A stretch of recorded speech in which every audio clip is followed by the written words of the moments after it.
வணக்கம். அபிராமி அந்தாதிய தொடர்ந்து பார்த்து கொண்டு வருகிறோம். இன்று 10வது பாடல். இந்த 10வது பாடல் மோட்சம் பெற அருளும் பாடல்.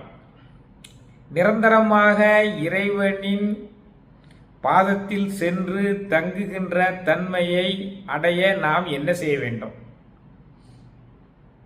அதை குறிப்பிட்டு காண்பிக்கிறார் அபிராமி பட்டர்.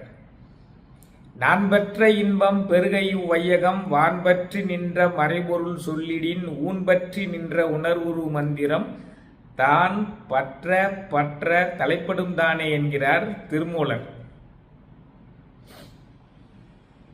என்ன ஆகமங்களிலேயே சிறந்தது சுந்தர ஆகமம். அந்த சுந்தர ஆகமத்தின் வழி வந்ததுதான் மற்ற அருள் நூல்கள். அப்ப அபிராமி அந்தாதியும் அதற்கு விளக்கல்ல.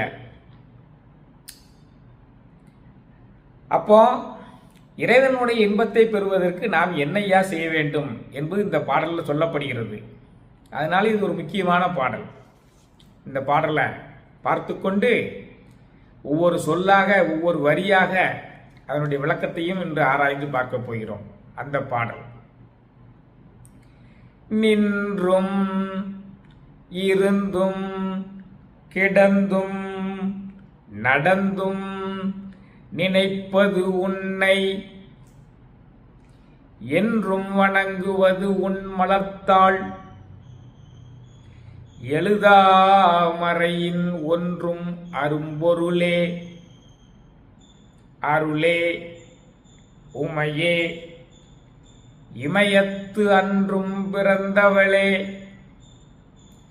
அழியா முத்தி ஆனந்தமே. இதான் இந்த பாடல். அபிராமி பட்டர் என்ன சொல்ல வராரு? நின்றும் இருந்தும் கிடந்தும் நடந்தும் நினைப்பது உன்னை. நின்று கொண்டிருக்கும் பொழுதும் உட்கார்ந்து கொண்டிருக்கும் பொழுதும் படுத்துக் கொண்டிருக்கும் பொழுதும் நடந்து கொண்டிருக்கும் பொழுதும் எப்பொழுதும் உன்னையே நினைத்துக் கொண்டிருக்கிறேன். இத விளக்கமா சொல்றாரு. நின்றும் இருந்தும் கிடந்தும் நடந்தும் நினைப்பது உன்னை. நீங்க எந்த வேலையை செய்தாலும் அம்மையும் அப்பனையும் நினைத்துக் கொண்டு செய்ய வேண்டும். அப்பனை நினைப்பதற்கு நாம் சொல்லக்கூடிய மந்திரங்கள் சிவய நம எனம சிவ மசிவயன வயநமசி நமசிவய ஓம். அம்மையை நினைப்பதற்கு ஓம் சக்தி ஓம் சக்தி ஓம் சக்தி. அம்மையை நினைப்பது மிக எளிது. சிவ சிவ சிவ என்று சொல்லிக் கொண்டிருக்கலாம். நீங்கள் உண்ணும் பொழுதும் உறங்கும் பொழுதும் பருகும் பொழுதும் உண்ணும் பொழுதும் தூங்கும் பொழுதும் எல்லா நிலைகளிலும் உங்கள் மனதில் சிவ சிவ என்றோ ஓம் சக்தி என்றோ உணர்வுபூர்வமாக சிந்தித்துக் கொண்டு இருக்க வேண்டும். அதான் மோட்சம் பெறுவதற்குரிய வழி என்று இதில் அவர் சொல்றார். முதல் வழி, எந்த நேரங்களிலும் சிவ சிவ என்று எண்ணிக்கொண்டிருக்க வேண்டும். ஓம் சக்தி என்று எண்ணிக்கொண்டிருக்க வேண்டும். அதை பழகிட்டா பழக பழக நமக்கு வந்துடும். நீங்க பற்ற அது உங்களுக்கு பழகி போயிடும். ஊன் பற்றி நின்ற உணர்வுரு மந்திரம் தான் பற்ற பற்ற தலைப்படும் தானே. ஊன் பற்றி நின்ற உணர்வுரு மந்திரம் எப்பொழுதுமே நம்ம இந்த உடம்புல சொல்லிக்கொண்டே இருந்தோம்னா, உள்நாக்கில் சிவ சிவ சிவ சிவ சிவ சிவன்னு உச்சரித்துக் கொண்டே இருந்தேமே ஆனால், ஓம் சக்தி ஓம் சக்தி ஓம் சக்தி என்று உச்சரித்துக் கொண்டே இருந்தேமே ஆனால் அனிச்சை செயலுமாக அது நடக்க ஆரம்பிச்சிடும். அதான் விஷயம். அதான் ஊன் பற்றி நின்ற உணர்வுரு மந்திரம் தான் பற்ற பற்ற தலைப்படும் தானே. அப்படி பற்றி கொண்டிருக்க வேண்டும். எல்லா நிலைகளிலும் நிற்கும் பொழுதும் உட்கார்ந்து கொண்டிருக்கும் பொழுதும் படுத்துக் கொண்டிருக்கும் பொழுதும் நடந்து கொண்டிருக்கும் பொழுதும் நான் உன்னையை நினைத்துக் கொண்டிருக்கிறேன். அபிராமி பட்டர் அருள் பெற்றதை இப்படி நமக்கு சொல்றாரு. நம்மளும் அதை பின்பற்றணும். என்றும் வணங்குவது உன் மலர்த்தால். நேரம் கிடைக்கும் போதெல்லாம் மனதார அம்மையினுடைய மலர் பாதங்களை நினைந்து வணங்க வேண்டும். நேரம் கிடைக்கும் போதெல்லாம் அம்மையினுடைய மலர்பாதங்களை நினைத்து வணங்க வேண்டும். ஐயனுடைய மலர்பாதங்களை நினைத்து வணங்க வேண்டும். அவங்களுடைய பாதம் நம் தலைமேல் இருக்குமாறு நாம் எண்ணிக்கொண்டு வணங்க வேண்டும். அப்படி எண்ணிக்கொண்டு வணங்கியவர்களுக்குத்தான் அருள் சித்தித்திருக்கிறது. அவர்கள் வீடு பேரை அறிந்திருக்கிறார்கள், இறைவனுடைய திருவடி நிலையிலே அறிந்திருக்கிறார்கள். அப்ப எப்பொழுதுமே இறைவனையே நினைத்துக் கொண்டிருப்பதும் இறைவனுடைய மலர்ந்தாளில் நாம் தலையை வைத்து சரணடைவதும் அதற்குரிய வழிகள். எழுதாமறையின் ஒன்றும் அரும்பொருளே. எழுதாமறையின் ஒன்றும் அரும்பொருளே. அந்த எழுதாமறைன்னா என்ன? மறை என்றால் வேதம். அந்த வேதம் யாராலும் எழுதப்படவில்லை. ஆதி சிவனால் அம்மைக்கு உபதேசிக்கப்பட்டு பிரம்மனுக்கு உபதேசிக்கப்பட்டு அதன் பின்னல் அம்மையினால் முருகனுக்கு உபதேசிக்கப்பட்டு முருகன் மூலமாக தமிழ் கூறும் நல்லுலகுக்கு வந்ததுதான் அந்த வேதம். அதனாலதான் எழுதாமறை. அதனாலதான் ஆதிசிவனை வேதநாயகன் என்று சொல்கிறோம். அந்த வேதத்தின் உட்பொருளாக இருப்பவளே. மாரியும் கோடையும் வார்பனி தூங்க நின்று ஏரியும் நின்றங்கு இழைக்கின்ற காலத்து ஆரியமும் தமிழும் உடனே சொல்லி காரிகையார்க்கு கருணை புரிந்தானே. அப்போ இந்த யுகம் தோன்றும் பொழுது மாரியும் கோடையும் வார்பனி தூங்க நின்று ஏரியும் நின்றங்கு இழைக்கின்ற காலத்துல எங்கேயுமே தண்ணிலாம் இல்லாம வறண்டு இருக்கக்கூடிய காலத்துல முதலா உலகத்தை படைக்கும் பொழுது பார்வதி தேவியை கூப்பிட்டு உலக மக்களுக்காக சமஸ்கிருதத்திலையும் தமிழிலையும் வேதங்களை ஆண்டவன் அருளி செய்தான். அதை யாரும் எழுதவில்லை. அதனால்தான் எழுதாமறை. புரிந்து கொள்ளுங்கள். ஆழி வளங்கொண்டு அயன்மால் இருவரும் ஊழி வளம் செய்ய ஒன்றுடர் ஆதியும் ஆழி கொடுத்தன் அச்சுதருக்கு அவ்வழி வாலி பிரம்மனுக்கு வாழ் கொடுத்தானே. அம்மைக்கு சொன்னது மாதிரியே பிரம்மனுக்கும் ஞானவாளையும் அந்த வேதத்தையும் அவன் அருளி செய்தான். 2 பேருக்கு சொல்லிக் கொடுத்தான். முதல்ல பராசக்திக்கு சொல்லிக் கொடுத்தான். ஏன்னா பராசக்தி மூலமாக தான் முருகனுக்கு சொல்லப்பட்டு முருகன் மூலமாக தமிழ் கூறும் நல்லுலகுக்கு வந்தது. அது ஒரு ட்ராக். புரிகிறதா? அதுக்கு பிறகு பிரம்மனுக்கு படைப்பு தொழிலை செய்வதற்காக அந்த வேதத்தை கற்றுக் கொடுத்தான். அதான் ஆழி வளங்கொண்டு அயன்மால் இருவரும் ஊழி வளம் செய்ய ஒன்றுடர் ஆதியும் ஆழி கொடுத்தனன் அச்சுதற்கு அவ்வழி வாலி பிரம்மருக்கும் வாழ் கொடுத்தானே. பன்னெடுங்காலம் சுற்றி வர்றாங்க பிரம்மனும் திருமாலும். அதன் பிறகு அவருடைய பக்தியை மெச்சி அவர்களுக்கு திருமாலுக்கு அந்த சக்கராயுதத்தையும் பிரம்மனுக்கு ஞானவாள் என்றால் வேதம் அதைத்தையும் கொடுத்தா. அதைத்தான் பிரம்மன் கையில வச்சிருக்கிறாரு.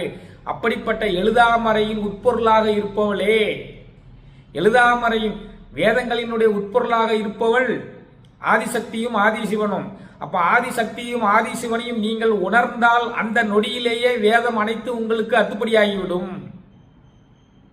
திருமலர் அதையும் சொல்றாரு.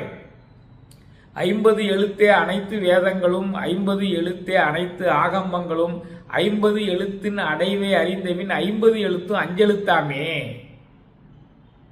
50 எழுத்தே அனைத்து வேதங்களும். அந்த காலத்துல தமிழ் மொழியில 50 எழுத்துக்கள் இருந்திருக்கின்றன. ஓம் என்பதை சேர்த்து 51 எழுத்து. 50 எழுத்தே அனைத்து வேதங்களும். வேதங்களின் சாம்ராஜ்யம் தான் இந்த தமிழ் மொழி. சாராம்சம் தான் இந்த தமிழ் மொழி. 50 எழுத்தே அனைத்து ஆகமங்களும். வேதங்களின் சாராம்சமாகிய ஆகமங்களினுடைய அந்த சாராம்சம் தான் தமிழ் மொழி. ஆகமங்களினுடைய வடிவமும் தமிழ் மொழி தான். வேதங்களினுடைய நுணுக்கமும் தமிழ் மொழி தான். அதான் 50 எழுத்தே அனைத்து வேதங்களும் 50 எழுத்தே அனைத்து ஆகமங்களும் 50 எழுத்தின் அடைவை அறிந்தபின் 50 எழுத்தும் அஞ்செழுத்தாமே. அந்த 50 எழுத்து எப்படி ஐயா வந்தது? வேதங்களிலிருந்து தோன்றியது. வேதங்கள் எதிலிருந்து தோன்றியது? நமசிவய என்ற அஞ்செழுத்திலிருந்து தோன்றியது. அப்ப நமசிவய நமசிவய நமசிவய என்று சொல்லிக் கொண்டிருந்தாலோ, சிவய நம சிவய நம என்று சொல்லிக் கொண்டிருந்தாலோ, சிவ சிவ சிவ என்று சொல்லிக் கொண்டிருந்தாலோ, ஓம் சக்தி என்று சொல்லிக் கொண்டிருந்தாலோ நாம் அம்மையினுடைய அருளையும் அப்பனுடைய அருளையும் பெறலாம். அம்மையினுடைய அருளையும் அப்பனுடைய அருளையும் பெற்றுவிட்டதற்கு அடையாளமே நாம் வேதங்களை அறிய செய்பவர்களாக ஆகிவிடுவோம். ஏன்னா வேதங்களெல்லாம் நம்ம வாழ்நாளில் படிக்க முடியாது. அண்ணல் அருளால் அருளும் சிவாகமும் எண்ணிலி கோடி தொகுத்திடும் ஆயினும் அண்ணல் அருளன்றி அறிவார்க்கன்றி எண்ணிலி கோடியும் நீர்மேல் எழுத்தே. எண்ணிக்கையற்ற கோடிக்கணக்கான பாடல்கள் இருக்கின்றன அந்த வேதங்கள்லையும் ஆகமங்கள்லையும், யாருமே அறிய முடியாது. மற்றவங்களுக்கு பூராமே நீங்க படிச்சாலுமே நீர்மோல் எழுத்து போல மறைந்துவிடும். அண்ணல் அருள் பெற்றாங்கன்னா அந்த ஒரு நொடி பொழுதிலேயே அனைத்தையும் நம்ம அறிந்தவர்கள் ஆகிவிடுகிறோம். அதான் இந்த வரி. எந்த வரி? எழுதாமறையின் ஒன்றும் அரும்பொருளே, எழுதாமறையின் ஒன்றும் அரும்பொருளே. எழுதாத இப்படி ஆண்டவனால் சொல்லப்பட்ட வேதத்தினுடைய உட்பொருளாக இருப்பவளே, அருளே. அனைத்து உயிர்களுக்கும் அன்பு செய்வதுதான் அருள். அப்படி அருள்மலை அனைத்து உயிர்களுக்கும் பொழிபவளே, அருளே. உமையே, உமையாம்பிகையே, இறைவனுடைய இடப்பாகத்தில் இருந்து கொண்டிருக்கக்கூடியவளே உமையே. இமயத்து அன்றும் பிறந்தவளே, இமயத்து அன்றும் பிறந்தவளே. இமயகிரிராஜன் பர்வதராஜன் மகனாக பார்வதியாக பிறந்து, பர்வதராஜன் மகள் பார்வதியாக பிறந்து பெருந்தவம் இயற்றி இறைவனை சேர்ந்தவளே. அதான் இமயத்து அன்றும் பிறந்தவளே, அழியா முக்தி ஆனந்தமே. உன்னை சரணடைந்தவர்களுக்கு அழியாத முக்தியையும் ஆனந்தத்தையும் அளிப்பவளே. உன்னை சரணடைவர்களுக்கு அழியாத பேரானந்தத்தை அளிப்பவளே என்று புகழ்ந்து பாடுகிறார். நான் என்னைக்குமே உன்னை நினைத்துக் கொண்டே இருக்கிறேன், எப்பொழுதுமே உன்னை நினைத்துக் கொண்டு இருக்கிறேன், எப்பொழுதுமே உன் மலர்பாதங்களை சரணடைந்து கொண்டிருக்கிறேன், எப்பொழுதுமே நீ வேதங்களின் உட்பொருள் என்பதை உணர்ந்து கொண்டிருக்கிறேன், நீ அருளுடையவள் என்பதை உணர்ந்து கொண்டிருக்கின்றேன், நீ சிவனின் இடப்பாகத்திலே இருந்து கொண்டிருப்போள் என்பதை அறிந்து கொண்டு வணங்கிக் கொண்டிருக்கின்றேன், நீ பர்வதகிரிராஜன் மகளாக பிறந்து தவம் இயற்றி இறைவனை அடைந்தவள் என்பதை உணர்ந்து உன்னை போற்றி வணங்கிக் கொண்டிருக்கின்றேன், நீ அழியாத முக்தி ஆனந்தத்தை அளிக்கக்கூடியவள் என்பதை உணர்ந்து உன்னை போற்றி வணங்கிக் கொண்டிருக்கிறேன். எனக்கு அத்தகைய பேரனை அளிப்பாயாக, இந்த அபிராமி அந்தாதியை படிப்பவர்களுக்கும் அத்தகைய பேரனை வழங்குவாயாக என்று இந்த பாடலில் சொல்கிறார். முக்தி அடைய அருளும் பாடல். எப்படி? நின்றும் இருந்தும் கிடந்தும் நடந்தும் நினைப்பது உன்னை, என்றும் வணங்குவது உன் மலர்த்தால், எழுதாமறையின் ஒன்றும் அரும்பொருளே, அருளே. உமையே, இமயத்து அன்றும் பிறந்தவளே, அழியாத முத்தி ஆனந்தமே. இதுதான் இந்த பாடல்.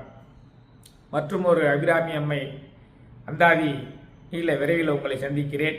அதுவரை இந்த முக்தி அருளக்கூடிய பாடலை பொருளுணர்ந்து படித்து இன்பமாகிக் கொண்டிருங்கள் என்று வாழ்த்தி விடைபெறுகிறேன்.